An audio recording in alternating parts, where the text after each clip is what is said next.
No episódio de hoje, nós vamos te dar 3 dicas para montar uma fábrica de alimentos para animais do jeito certo aí no seu município. E se você ainda não nos conhece, eu sou a Júlia. E eu sou a Paulinha. E nós regularizamos todas essas fábricas de alimentos para animais desde 2009. E hoje estamos online em 13 estados e em 2 países, no Brasil e na Bolívia. E eu sei que aqui a gente tem 2 tipos de fábricas, as não registradas e as fábricas registradas. E eu preciso lembrar que a regularização para a fábrica não registrada é ser aprovada na primeira etapa, que é a auditoria de registro. E a regularização para a fábrica registrada é ser aprovado na segunda etapa e ficar no risco regulatório zero numa fiscalização de rotina. Mas a segunda etapa só acontece depois da primeira etapa, que é o registro, e o foco aqui hoje é na primeira etapa, porque esta é a websérie Fábrica Regularizada. E nós estamos em qual episódio, Paulinha? Nós estamos no 5º episódio. 5º episódio da websérie Fábrica Regularizada. E se você não assistiu os outros 4, eu sugiro que você assista. Mas independente de em qual etapa você está, se regularizar significa eliminar o risco de interdição, multa, apreensão de produtos e até penalidades mais graves, como cassação e cancelamento de registro na fiscalização oficial do mapa na sua fábrica de alimentos para animais. E o que são os alimentos para animais, Paulinha? Os alimentos para animais são ingrediente, alimento, coproduto, aditivo, pré-mix, concentrado, núcleo, suplemento e rações. Exatamente. E é por isso que hoje a gente vai te contar as 3 dicas para montar a fábrica do jeito certo. Mas antes de contar as 3 dicas, eu preciso contar que elas fazem parte da etapa mais importante quando o dono decide montar uma fábrica de ração que depois possa ser registrada. E essa primeira etapa é planejar. Planejar é entender que a partir do momento que se fabrica e comercializa alimentos para animais, a fábrica precisa ser registrada no mapa e que o processo de regularização compreende o atendimento às leis vigentes da alimentação animal. Por isso, entender os fundamentos dessas legislações é fundamental para acertar no planejamento e na construção da fábrica. E quando o planejamento é bem feito, a fábrica vai da escolha do terreno ao registro em tempo recorde. E lembrando que quando a gente fala de instalações, a gente está falando de quem, Paulinha? A gente está falando da IN04. Que é o regulamento técnico das boas práticas de fabricação. É nessa IN que estão descritos requisitos quanto às instalações e os equipamentos adequados para que as operações aconteçam em condições higiênico-sanitárias. E no segundo episódio dessa websérie, a gente falou muito sobre a IN04. E você pode baixar o manual com o passo a passo para regularizar a sua fábrica de alimentos para animais no mapa no segundo episódio dessa websérie, não é isso? Isso aí. E o que tem nesse manual, Paulinha, além do passo a passo? A IN04. A IN04. Então, você não precisa ficar procurando no Google, não. No manual, ela tá lá coladinha, copiadinha para você. Mas vamos voltar para o planejar, porque a gente precisa esclarecer também o que não é planejar.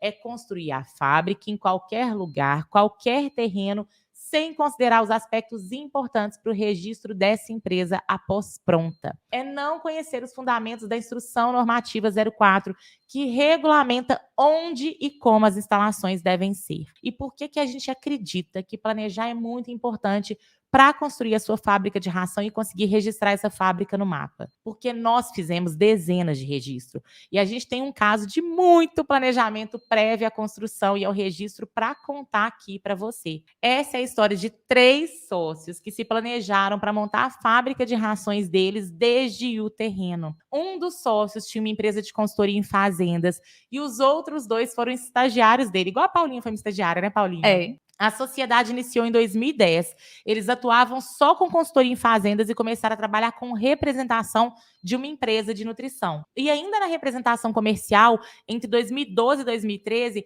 eles abriram uma distribuidora. E em 2015, eles encerraram a distribuição da empresa de nutrição parceira e iniciaram a distribuição exclusiva da linha de produtos própria. Nessa época, a conversa sobre montar a fábrica já era um sonho dos 3 e eles sempre entravam em contato com a gente, sempre ligavam para saber sobre o processo de construção e aprovação de fábrica. E em janeiro de 2017, avaliamos o terreno onde eles pretendiam construir a fábrica. Avaliamos os confrontantes. O que são confrontantes, Paulinha? São os vizinhos. Os vizinhos. E o terreno era simplesmente incrível, né, Paulinha? Na entrada da cidade, numa área industrial. E por que que é tão importante olhar a localização da fábrica?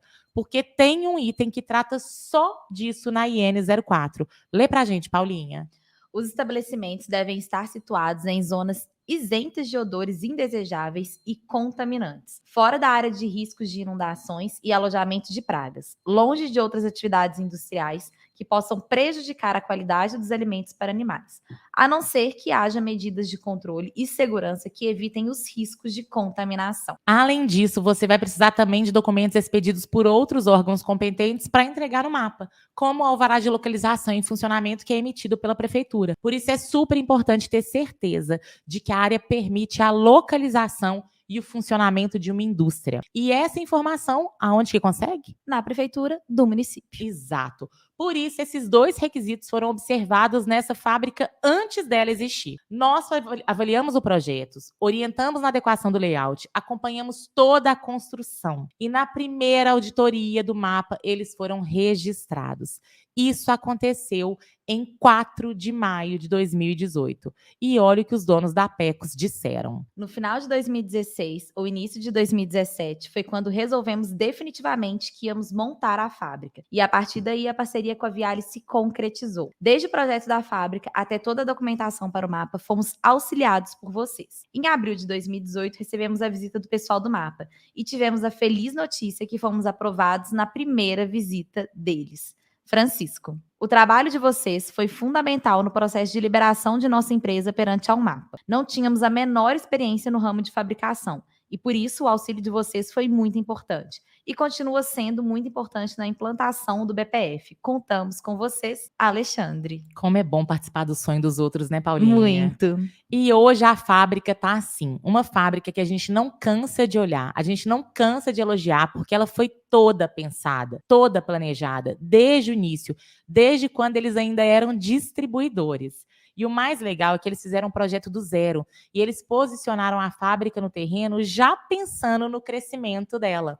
Então essa área toda ao lado poderá ser construída e dobrar a fábrica de tamanho sem alterar os fluxos. E se ele não quiser, ele não precisa nem quebrar a parede na fábrica. Verdade. Ela foi construída no limite do primeiro terreno e o terreno vizinho é dele também. Ou se eles um dia mudarem para um outro terreno, o galpão ainda pode ser aproveitado pelo novo dono que ia ocupar esse galpão. Desde a data da avaliação do terreno, em janeiro de 2017, até o registro em maio de 2018, foram apenas 1 ano e 4 meses para que a fábrica pudesse ser planejada, construída e registrada. E que eles começaram a funcionar sem frio na barriga, sem medo do fiscal, inclusive com elogio do fiscal. E o melhor, investindo corretamente, com o capricho que os donos e os clientes merecem.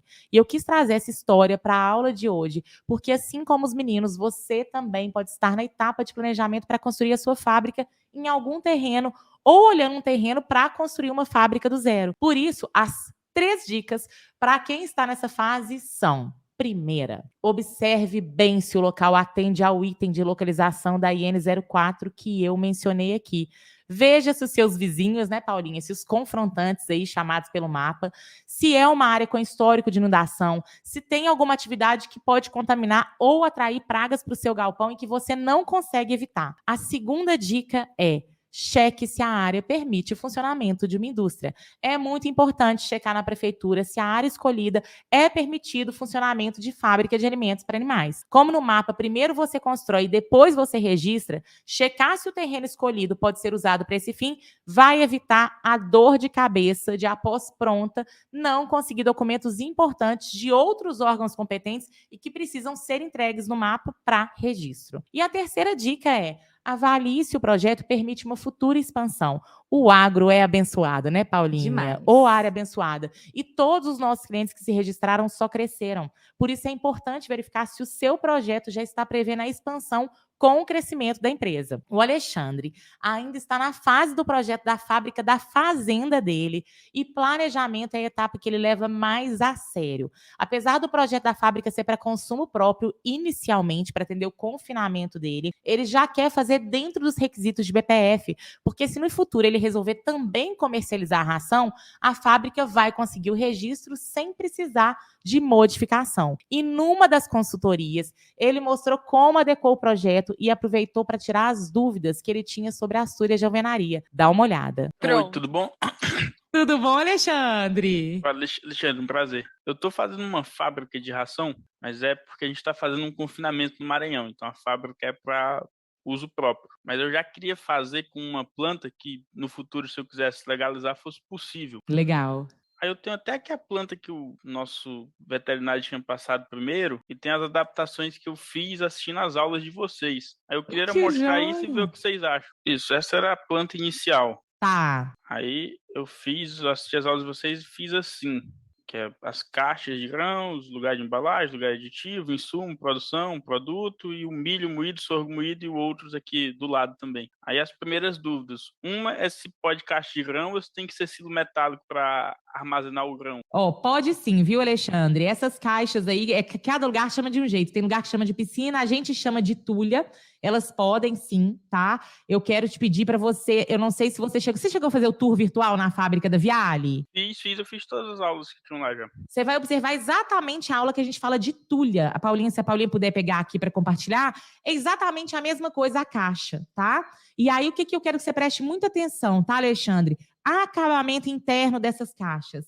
Uma parede bem lisa, que permita fazer a limpeza quando ela esvazia, tá bom? Então, ficar muito atenta a isso, porque Pode falar. E uma dúvida que eu fico com isso, porque o fundo da tulha tem que ser angulado para o milho descer, né, certo? Isso. Que a gente está lá pensando no projeto inicial fazer isso, esse fundo 3 metros no subsolo. Se tem algum problema ou não? E depois puxa com o elevador de novo. Não, fica não. mais fácil ficar limpando.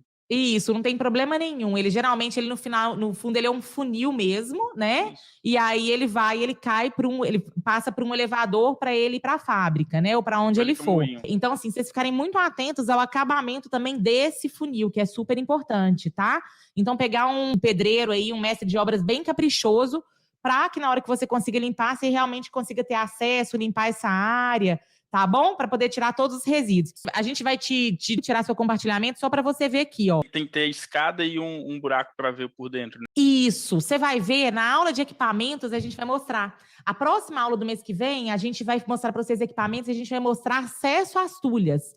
Então, o que é mais importante? Esse acesso pode ser por cima, igual foi feito aí, ou pode ser por baixo, tá? A gente tem uma fábrica que essa portinha é embaixo mesmo, mais perto do piso. Inclusive, mas é uma portinha que uma pessoa consegue entrar, consegue acessar, tá? Consegue limpar as paredes e tudo. Isso é super importante. E aí, a gente fala muito sobre o acabamento. Se você olhar lá embaixo, tá vendo? Ele tem esse funil mesmo, para poder realmente... Oi? Uma dúvida tirar contigo. Esse funil pode ser só por um lado? Tipo encostado na parede aqui na frente, né? Isso, descendo só por um lado, que já cai na caixa que o elevador entra, em vez de ser pelos 4 lados, que é bem mais fácil fazer. Pode sim. Inclusive, geralmente, ele é feito aqui na parte da frente, isso mesmo. Isso. Exatamente, mais próximo do elevador. Pode sim, tá bom? Pode ser só por um lado. E o acabamento muito liso e muito bem feito. E principalmente esse acabamento lá da parte de baixo. A parte interna, pegar uma pessoa bem caprichosa aí para fazer um acabamento que consiga limpar. E outra coisa importante, você tá vendo aí em cima? A Paulinha tá apontando para você. Até um certo ponto é alvenaria. E depois encontra com o telhado, tá vendo? Entendi. Você tem que levar até o teto com alguma coisa aí, se quiser. Exato. Telha, qualquer coisa. Exato, porque quando descarrega essa tulha, é muita poeira que ela faz dentro da fábrica, você não consegue manter ela limpa. Então, você pode fazer fechamento com telha metálica, a gente vai te mostrar um fechamento com telha metálica na próxima aula do mês que vem, inclusive que a portinha de acesso foi feita na telha metálica dessa fábrica. Então, ou seja, você pode posicionar a abertura onde você quiser, onde ficar melhor para acessar, mas tem que ser possível de uma pessoa entrar, acessar e fazer a limpeza, tá bom? Atenção às paredes laterais, que o acabamento tem que ser muito liso, geralmente é cimento queimado, né? A gente tem clientes que até revestiram internamente a tulha. E aí o revestimento tem que ser uma coisa resistente, porque se quebrar tem que dar manutenção. E realmente fazer esse acabamento bem feito ali para poder passagem da matéria-prima para o elevador ou para a rosca, para poder mandar para dentro da fábrica, porque na hora que limpa tem que ser fácil mesmo na hora que esvazia tem que ser fácil de limpar, tá bom? Só ver se essa planta pode. E aqui, produção do lado. Tá perfeito o fluxo, tá, Alexandre? Eu imagino que o caminhão vai encostar aqui, né? Vai descarregar a matéria-prima granel, vai vir para essas caixas aqui. Dessas caixas aqui vai vir de alguma forma para a produção. A recepção de matéria-prima ensacada aqui tá perfeita também, tá bom? Vi que você separou uma sala de embalagens aí, uma para aditivos, né? Esses aditivos antimicrobianos melhoradores de desempenho, que hoje no checklist não é mais obrigatório ter área separada, só que é muito bom fazer essa área separada, porque você consegue trabalhar muito a prevenção da contaminação cruzada, tá bom? Então, vale a pena ainda assim fazer ela separada. Aí passa a produção no meio, então tudo vem nesse sentido para a produção. Da produção vem para a área de produto acabado, ensacado e sai por aqui. O fluxo está perfeito, tá, Alexandre? Desse jeito aí fica fácil de andar, porque eu muito provavelmente não vou registrar agora, não. É que eu tinha até o primeiro projeto que eu posso aqui mostrar para vocês. Pode, claro. Deixa eu só parar de compartilhar. Que o veterinário fez, eu disse, cara, esse aí a gente não vai conseguir fazer nunca, que era esse aqui. Ele botou aqui as duas caixas, né? A casa de máquina, o milho moído, o sorgo moído e os insumos até aqui no fundo. Eu falei, pô, desse outro jeito a gente faz um galpão do mesmo tamanho e bota os insumos onde a lei manda botar, né? Aqui seria a produção na casa de máquinas. Casa de máquina seria a produção. E os outros insumos minerais ficaram lá no fundo. Eu falei, e aí viria nesse sentido, né? Saía do fundo para vir para casa de máquinas, para enfim. Isso, seria até menos prático. E o galpão dá do mesmo tamanho, 440 metros quadrados. Exato. A consciência é o mesmo custo e depois seria impossível reaproveitar. Essa outra, pelo que você está falando, para reaproveitar depois eu faço 2 paredes e compro um chupim. Exatamente. E deixa eu te perguntar uma coisa, Alexandre. Você mudou esse projeto vendo as nossas aulas? Eu compro o curso de vocês, tem, sei lá, aí eu peguei, sei lá, acho que o sábado, domingo, peguei o final de semana para assistir as aulas e eu fiz esse outro aqui da minha cabeça, mais ou menos. Não, você mandou bem demais nesse galpão que você fez, você tá de parabéns, viu? Fiquei orgulhosa. Quem tá tocando sou eu, no meu pai. Eu gosto de planejar. Eu botei 2 meses para planejar, então a gente vai começar a executar a obra. Eu marquei para 1º de novembro, né? Que eu acho que até maio tá no ponto. Não tem como estar errado para confinar a primeira vez em junho. A gente começou o planejamento dia 1º de setembro. Então, primeiro fez o desenho. Agora vamos vendo que tipo de licença vai precisar de ter, porque se for para ter daqui a um ano, tem que começar a tirar agora. Pô, entendi. Isso. Então tá bom. E essas consultorias são de mês em mês, né? Isso. Toda segunda, quinta-feira do mês, às 5 horas da tarde, a gente abre essa sala e só fecha na hora que acabarem as dúvidas. Então, Alexandre, quando você tiver com o seu projeto pronto, você traz pra gente, tá? Pra gente avaliar o projeto aqui, ver como que estão os equipamentos. Igual a Dani teve dúvida se ela podia comprar uma esteira para poder fazer a recepção do milho dela. Então, ela pegou, trouxe a foto da esteira, trouxe vídeo da esteira. Então, assim, aproveita esse momento aqui, porque para fazer tudo bem planejadinho. E mesmo a sua ampliação toda, onde você pensar que você vai colocar o vagão forrageiro, se você pode transformar aquilo numa expedição de produto acabado no futuro, o que está em volta, se você quiser filmar para a gente, igual a Dani fez, você fica à vontade, tá? A gente está aqui para ver o seu projeto, como se a gente estivesse aí presencialmente. Porque na próxima eu vou ver se eu consigo trazer, talvez, lista de equipamentos, essas coisas, para ver se bato o martelo na planta. Aí depois que a construção eu não tenho tanto medo, não. Botar para fazer, faz. Joia! Muito obrigado. Conte com a gente, viu? Tô muito feliz que você tá na prova da sua fábrica e a gente tá à disposição aí para fazer essa fábrica bem top. Tá certo, até mais. Tchau, tchau. Tá bom? Tchau, Alexandre! 2 meses planejando para construir do jeito certo. Muito top, né? Muito. Você viu nesse episódio que nós ensinamos fábricas de alimentos para animais a se regularizarem. E você viu aqui a importância do planejamento para saber exatamente onde, como construir a sua fábrica para conseguir registrá-la no menor tempo possível e ainda permitir uma futura expansão. E nós provamos isso para você, contando o caso dos meninos que eram consultores de fazenda, foram representantes de uma nutrição, depois distribuidores de produtos dessa nutrição, depois fornecedores de nutrição própria através da distribuição exclusiva e que, quando se decidiram fabricar a própria linha de produtos, foram do terreno ao registro da fábrica em menos de 1 ano e 4 meses. E mostramos que, ao planejarem com tanto cuidado, foi possível construir e posicionar a fábrica no terreno já pensando no crescimento da produção. E o melhor, investindo corretamente, com o capricho que os donos e os clientes merecem. E nós demos aqui 3 dicas para você que ainda está na fase de planejamento, escolhendo o terreno.